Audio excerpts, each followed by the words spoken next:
құрметті әріптестер, мен Қайырбек Майбек Ахмедович, Семей көлік колледжінің дене шынықтыру пәнінің оқытушысы.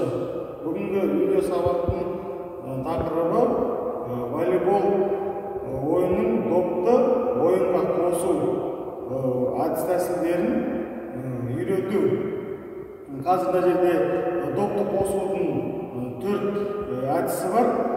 Ең бірінші қазір көрсетіп өтемін мына жерде.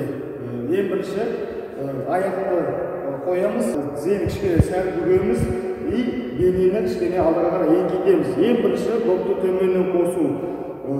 Қазір қабырғаны көрсетемін.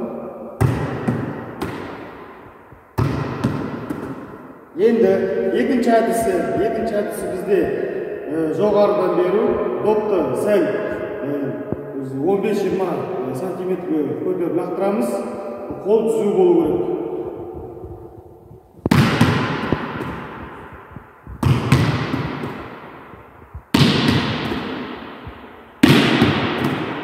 Енді үшінші допты төменнен береміз, тағы да оны бірақ бүйірден соғып береміз.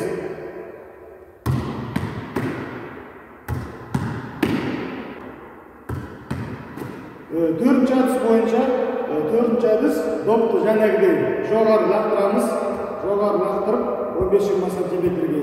И немеден жоғары орнынан секіреміз.